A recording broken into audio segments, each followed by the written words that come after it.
Praise the Lord brothers sisters, और जो भी जूम पे है सबको praise the Lord, praise the Lord, praise the Lord. आज मुझे कुछ शेयर करना है, मुझे मैथ्यू चैप्टर 13 से शेयर करना है। Matthew chapter 13 verse 13 and 14। तो हम जाएंगे यहाँ पे मैथ्यू चैप्टर 13 वर्स 13 देखेंगे। हम क्या बोलते हैं, देखो प्लीज पढ़ो। मैं उन दृष्टांतों में इसलिए बातें करता हूँ कि वे देखते हुए नहीं देखते और सुनते हुए नहीं सुनते और नहीं समझते। तो प्रभु जी यहाँ पे कुछ बता रहे हैं, हमें कुछ बता रहे हैं। क्या बता रहे हैं?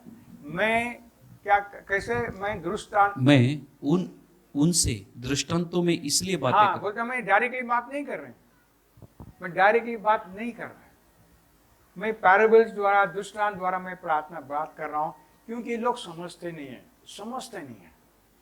तो प्रभु जी हमें कुछ एग्जाम्पल देकर कुछ समझाना चाहते हैं। मैं दृष्टांतों से मैं इसलिए बात करता हूँ क्योंकि वो देखते हैं और ऐसा करते हैं कि देखे नहीं। ऐसा कैसा हो सकता है? देखते हुए हमें लगता है देखा नहीं, फिर बोलते हैं सुनता है और ऐसा करते हैं कि सुनता नहीं है। क्यों? क्योंकि उनको समझता नहीं है। Because they do not understand, neither do they understand.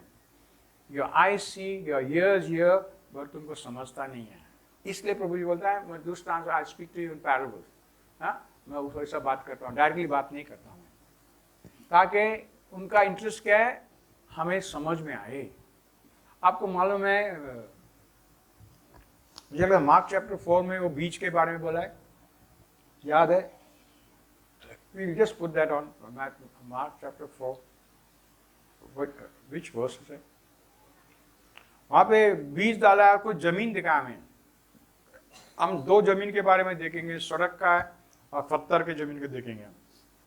सुनो, देखो, एक बोने वाला बीज बोने के लिए निकला और बोते समय कुछ तो मार्ग के किनारे गिरा और पक्षियों ने आकर उसे चुग लिया, और कुछ पथरीली भूमि पर गिरा जहाँ उसको बहुत मिट्टी न मिली और गहरी मिट्टी न मिलने के कारण जल्द उग गया। Okay. और जब सूर्य निकला तो जल गया और जड़ न पकड़ने के कारण सूख गया।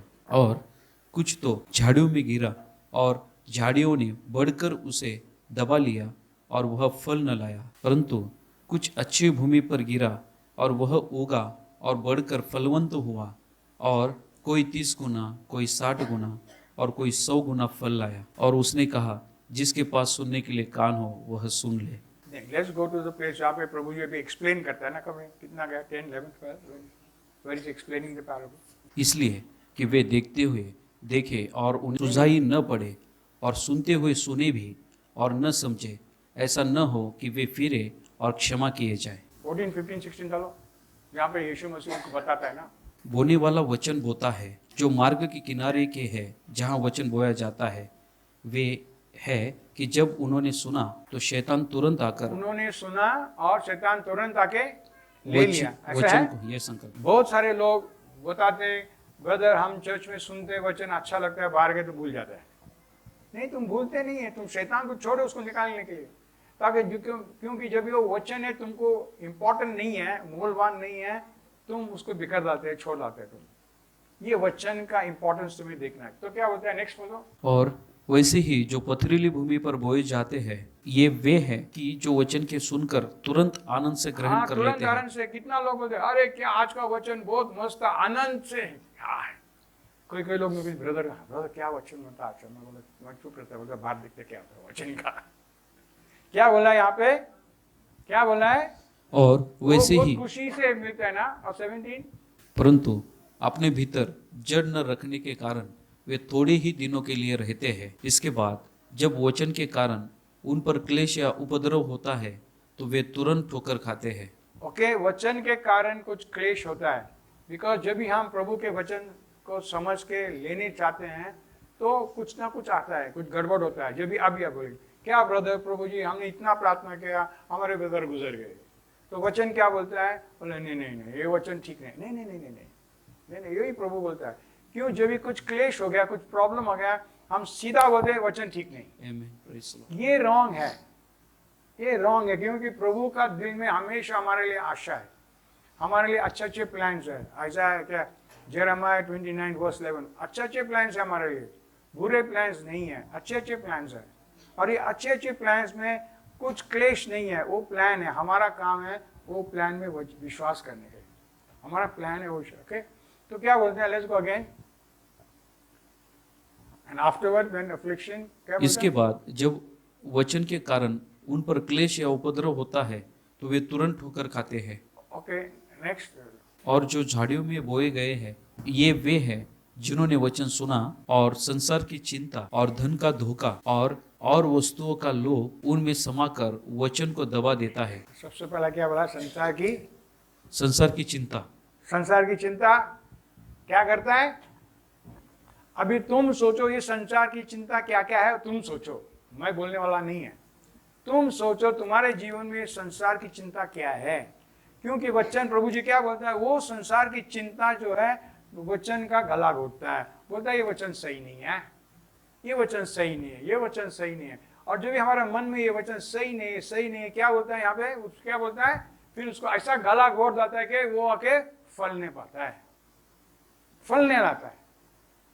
संसार की चिंता को हम संभाल सकते हैं क्योंकि हमको समझता है संसार की चिंता, और हमें समझता नहीं कि प्रभु का वचन क्या है। तो प्रभु का वचन और संसार की चिंता यहाँ पर हमें देखना है कौन सा, किस पे हम विश्वास करेंगे, संसार की चिंता के ऊपर क्या प्रभु के वचन के ऊपर, कौन सा? ओके, तो ओके 20 जाएंगे, जस्ट फॉर फिनिश इट, पूरे 20। और जो अच्छी भूमि में बोए गए ये वे हैं जो वचन सुनकर ग्रहण करते और फल लाते हैं, कोई 30 गुना, कोई 60 गुना और कोई 100 गुना। ओके, तो मैं एक्सप्लेन नहीं करेंगे, let's go back to Matthew 13, let's go back to Matthew 13। मैं उनसे दृष्टांतों में इसलिए बातें करता हूँ कि वे देखते हुए नहीं देखते और सुनते हुए नहीं सुनते और नहीं समझते। और नहीं समझते, तो वचन जो है, हमको ये वचन समझ में आना है। वचन अगर हमें समझ में नहीं आएगा तो परिस्थिति हमको समझ में आता है, समझ रहे हो? वचन जब हमें समझ में नहीं आया, परिस्थिति हमको समझ में आता है। कल हम मीटिंग में शेयर किए थे, जब भी तुम शरीर के साथ दोस्ती है तो तुम प्रभु से दूर हो। उसका मतलब जो चीज तुम्हें दिखता है, जो चीज तुमको समझता है, अगर तुम उसको लेके चलोगे तो फिर प्रभु से तुम दूर हो। You are absent from the Lord, you are absent from the Lord. तो जो भी हम ये देखते हैं प्रभु जी का, अब लेट्स गो टू 14। और उनके विषय में ओके, यशायाह की यह भविष्यवाणी पूरी होती है कि तुम कानों से तो सुनोगे पर समझोगे नहीं, और आंखों से तो देखोगे पर तुम्हें न सूझेगा। ओके, आगे। क्योंकि इन लोगों का मन मोटा हो गया है। इन लोगों का मन कैसा हो गया है? मोटा हो गया है। हम लोग क्या बोलते हैं इसको? चर्बी है, हाँ? मोटा होगा बोले इसको चर्बी है। तो यहाँ पे ऐसा लिखा है कि प्रभु जी बोल रहे हैं, ये प्रभु का वचन, मतलब इनका मन मोटा हो गया, चर्बी आ गया इनको। तो क्या हो रहा है उनको? देखो, पढ़ो क्या हो रहा है। और वे कानों से ऊंचा सुनते हैं और उन्होंने अपनी आंखें मूंद ली है। कहीं ऐसा न हो कि वे आंखों से देखे और कानों से सुने और मन से समझे। ओके, 3 चीज देखा है, क्या बोल रहा है? आंखों से देखे, आंखों से देखे, और कानों से सुने, कानों से सुने, और मन से समझे, मन से समझे, और फिर जाए। और फिर जाए, मतलब पश्चाताप करे। ये वचन को मैं बहुत बार देखता हूँ, बिकॉज जब भी अपने जीवन में कुछ भी परिस्थिति आता है, कुछ भी प्रॉब्लम आता है, कुछ भी होता है, उसका मतलब क्या है? हम आंखों से देखते हैं, कानों से सुनते हैं, और हम समझते नहीं हैं। हम समझते नहीं, क्या नहीं समझते कि प्रभु का वचन अटल है। धरती जाएगा, आसमान जाएगा, सब जाएगा, प्रभु का वचन अटल है। प्रभु का वचन कौन है? यीशु है, यीशु है। यीशु हमेशा अटल है, आज कल सर्वदा यीशु सेम है। कुछ भी परिस्थिति, कुछ भी आंधी आने दो, तूफान आने दो, कुछ भी हो, यीशु हमारा सेम है। यीशु परमेश्वर के वचन है। तो क्या बोलते हैं यहाँ पे? और देखो, और मैं उन्हें चंगा करूं। हाँ, वो आके फिर जाए और हम चंगा करें। ये चंगाई सिर्फ फिजिकली शरीर का चंगाई नहीं, ये चंगाई हर एक परिस्थिति का चंगाई है, हर एक परिस्थिति। क्योंकि यीशु मसीह बोलता है चोर आता है चोरी करने, खून करने, नाश करने का आता है, और यीशु मसीह बोलता है मैं आया। यीशु मसीह क्यों आया? हमें जीवन देने। कैसा जीवन? भरपूर जीवन देना है, भरपूर जीवन देना है। तो यहाँ पे ऐसा लिखा है कि अगर तुम ये सब करोगे तुमको भरपूर जीवन मिलेगा।